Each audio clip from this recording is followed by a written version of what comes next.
An apple a day keeps the doctor away, but a glass of OJ keeps the adversary at bay. Here's Oddjob. Hey, it's time for a glass of OJ. I'm Oddjob. So, the skills gap. You hear about it in basically every conference you've ever been to, a lot of industry rags, college programs, and even in government policy hearings. But the question is there really a gap? And it's a big debate in the security community because you do have a lot of people who are looking for jobs all the time, and it takes them a long time to find a job.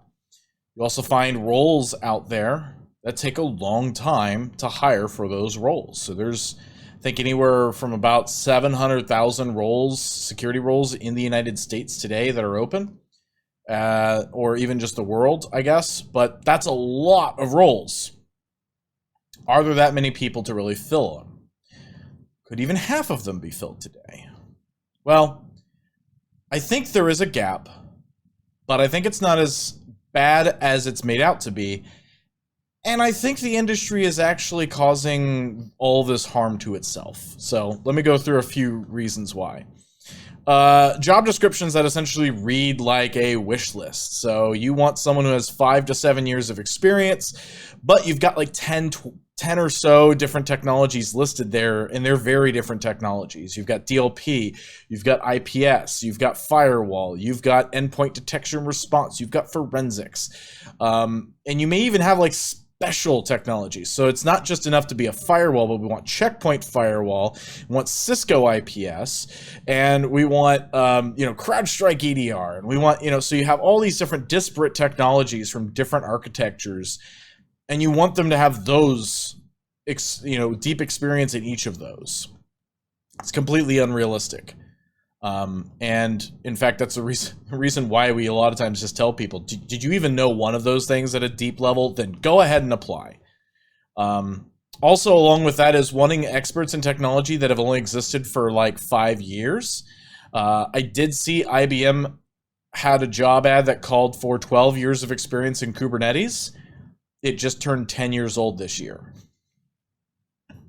So yeah, you're not gonna get 12 years of experience in Kubernetes. I also saw that the person who wrote Fast API, which Sebastian Ramirez, classic from 2 years ago, he posted a tweet in response to a job rejection he got because they were looking for someone with 4+ experience in Fast API. And his reply was, I'm not sure how you'll find anyone with 4 years Fast API when I wrote the thing 1.5 years ago. So we've got people that are writing job descriptions that just don't understand what they're writing at all. The job descriptions are a wish list, and they have completely unreasonable expectations even for the skills that they want. They want skills that have only existed for 5 years. Like, let's say threat hunting. I think it just turned 8 or so years old. Not very many people still are threat hunters. So yeah, you're probably not going to find someone who has 5 years experience in threat hunting. And do you really need those years of experience? Do years of experience really tell you if someone is skilled and has aptitude for growing in that skill set? It takes time to build talent skills in the workforce. Running too lean of teams under load, causing burnout, which causes open roles, and also causes people to let other people know these folks cause burnout. Don't ever go and get hired for them. So I wonder how much of those 700,000 roles that can't be filled, I wonder how many of them can't be filled specifically because the word is out, your company sucks, and no one wants to work for you. They already know, you expect way too much. You're a senior, but you're also expected to carry out intermediate and junior or entry-level work as well. Because also, by the way, we also don't have entry levels. We don't have juniors, we just have seniors. We'll get to that in a second. Oh, and by the way, we're also not going to give you training anymore. I've seen a lot of places just completely eliminating training budgets. Or they say they have training, and then when you get in, it's like, oh, it's just Pluralsight, or it's just LinkedIn Learning, and it's not real meaningful training.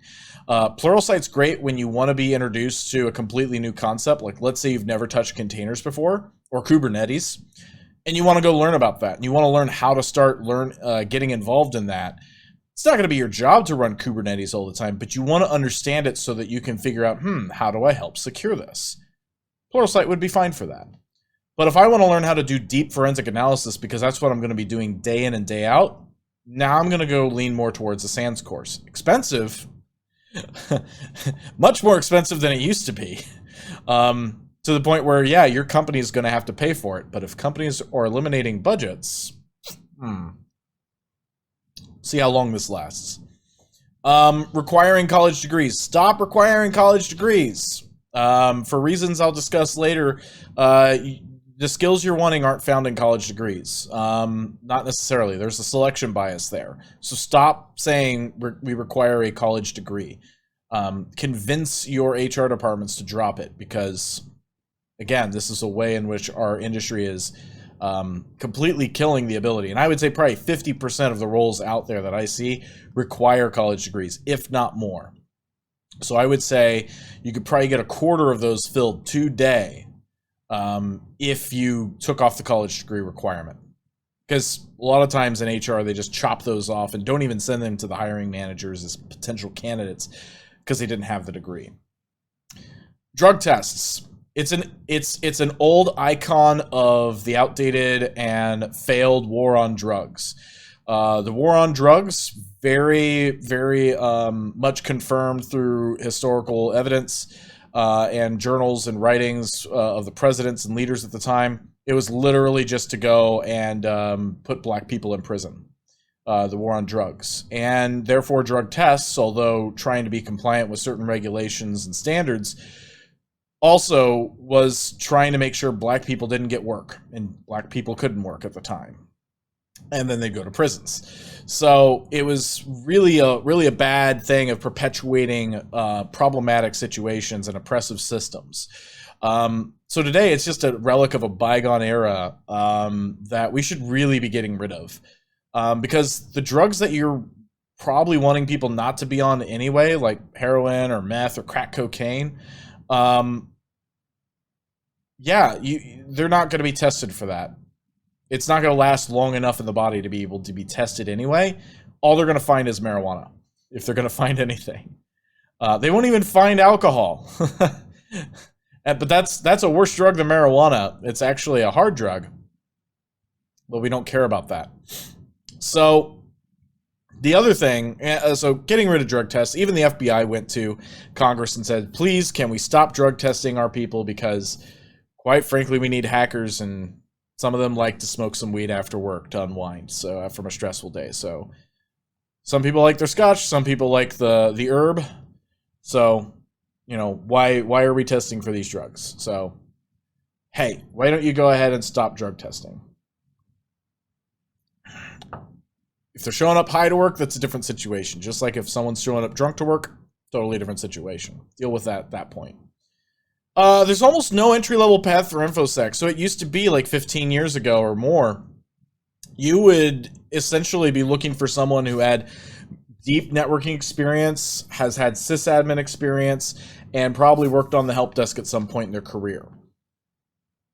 That's just not viable today. It is not, especially back in the day, even before then, InfoSec really arose out of people who understood network technology and understood the operating systems. They maybe even were MCSEs. And they understood like operations and services and help desk. They brought all those skills together and were able to assess security of those systems. Well, now we no longer have sysadmins. We have SREs, and we have DevOps and DevSecOps, and we have containers, and we have developers who essentially act like sysadmins in the cloud. We have the cloud. We have private cloud. We have multi-cloud. We have hybrid cloud. We have all these things that you did not have 15 years ago that have just exploded the skill sets that we need to be able to have today, and the technologies that we wrap around it to make it usable, manageable, and secureable. And the same thing on the networking. Like, we have virtual networking. We have microsegmentation. We have vMotion. We have NSX. We have all these different new networking technologies that are out there. Yeah, the base level understanding still there. Being able to subnet still important, but do you really need to be that deep of a network expert in order to be an InfoSec? Probably not. There are definitely grunt tasks that you can do in InfoSec today that don't require much knowledge in those. Certainly not the knowledge we used to recommend back in the day. It's just simply impossible to start off in InfoSec as a well-rounded and deep knowledge generalist. You need the grunt workers who could do non-scriptable, repeatable tasks, because if it was scriptable, you would script it, right? But you need to do those things. They're usually the grunt tasks, the menial tasks. Even documentation is super important to do. It's kind of the floor shopping or floor sweeping of like blacksmith shops is handling tickets, figuring out who needs to address this issue, and documenting issues, documenting procedures and things like that. That's sweeping the floor for InfoSec. And so you can start people off in those areas very easily. In fact, I know a lot of teams that literally could just use someone who knows how to write a decent set of documentation, who has very little technical skills and can be taught. Those are the types of entry levels you should start looking at. We needed people who basically run entry level, like first level ops, so the seniors can build the next thing and then also teach them. And to that point, no one's hiring juniors, everyone's just hiring seniors. And so the vast majority of JDs I see out there are senior level talent. And when you get in there, you find out, oh yeah, there's also no juniors there. And the seniors actually expect to do the junior work too. They get burnt out, the training budget dries up, they leave. And then that company is branded, don't work there, they have no idea what they're doing. And those job roles stay open. So some of these issues compound upon itself, right? So it's no one issue that has caused the big the skills gap we're seeing. So colleges move way too slow. If you're expecting college to be your big way to get people into InfoSec, it moves way too slow. You need 4 years of someone being taught a lot of other things that aren't InfoSec, which a good rounded education is good. I think education's good. I have an associate's degree. I don't have a college degree. I wish I would have taken, if I do complete a bachelor's degree, I'd like to take some philosophy courses. I'd like to take some other courses that I've just not thought about before, that I thought were boring, because I'm interested in learning those things now. But when I was starting out, like, I just wanted to learn my skills.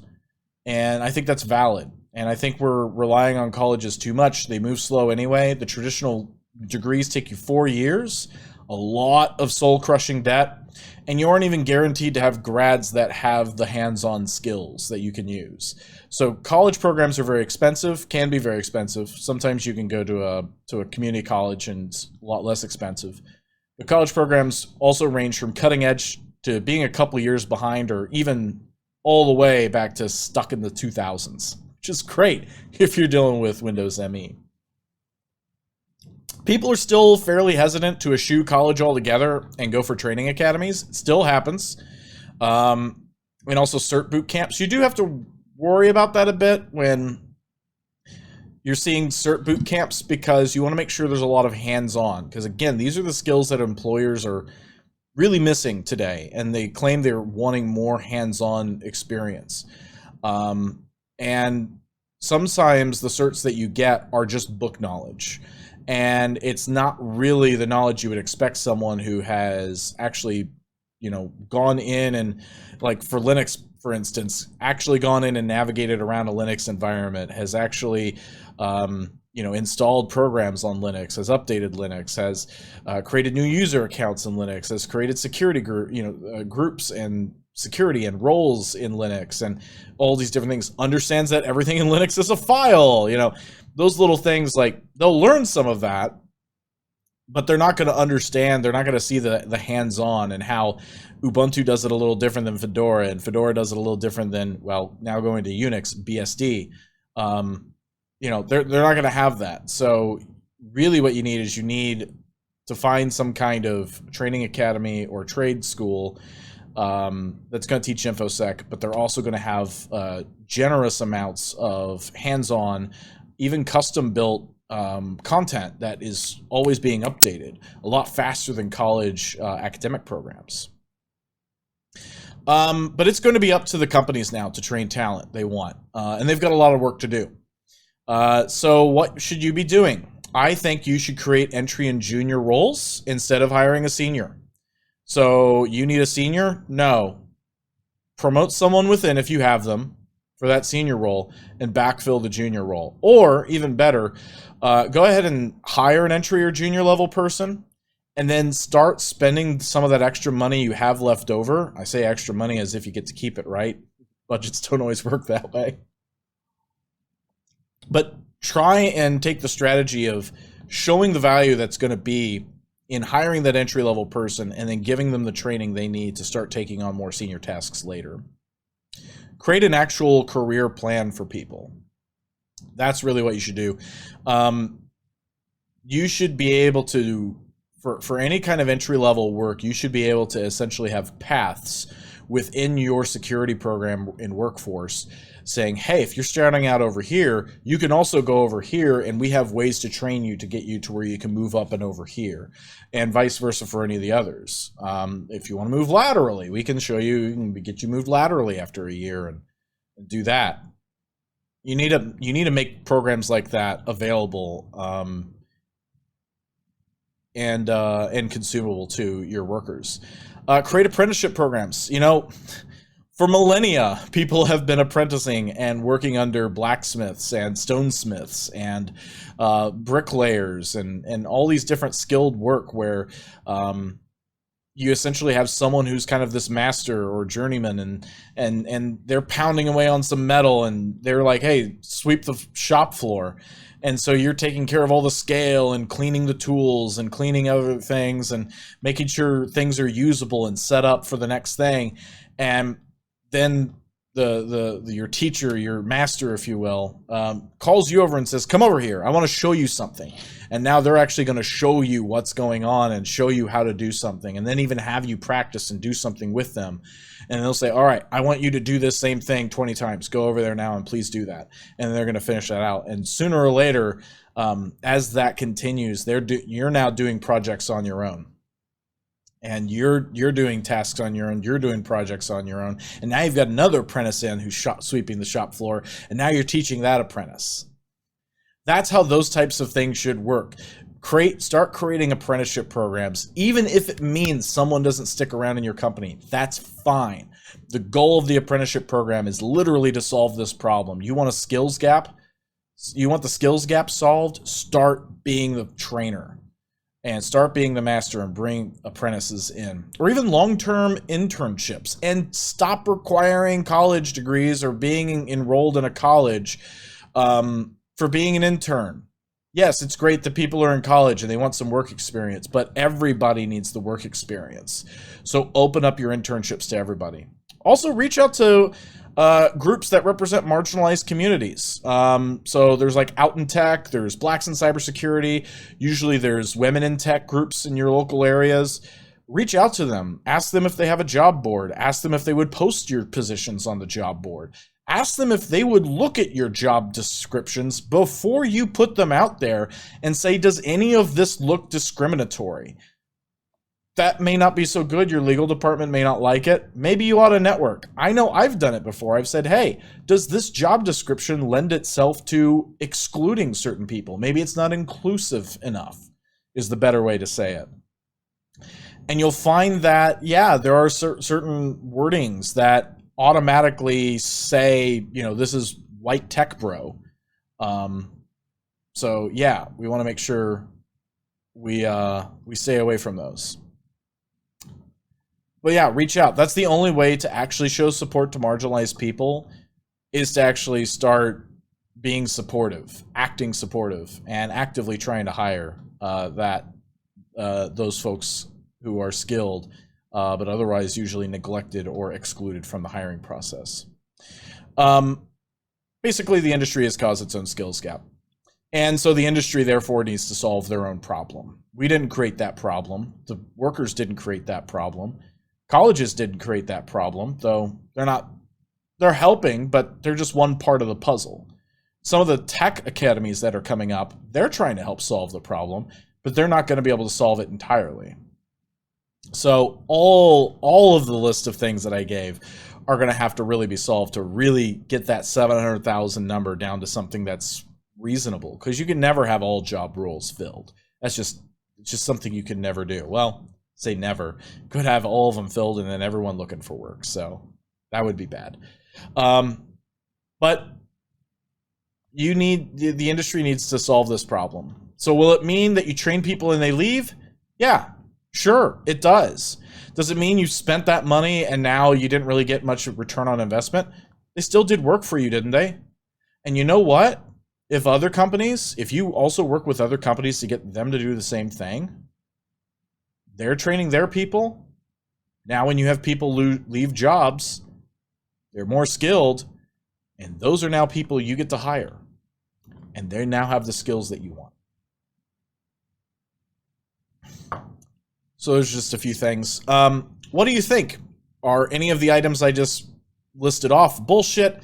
Have I missed something completely as to why there's a skills gap? Or do you have a story of your own that you'd like to share regarding the skills gap, either as a hiring manager or as a CTO or CISO who's tried to put together programs, or even as someone who's tried to get in or has been around working for a while, has applied to jobs, and always seems to have that problem where you can't get anybody to respond.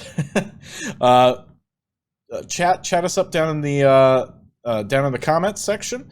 Hit me up on LinkedIn or hit me up on Twitter.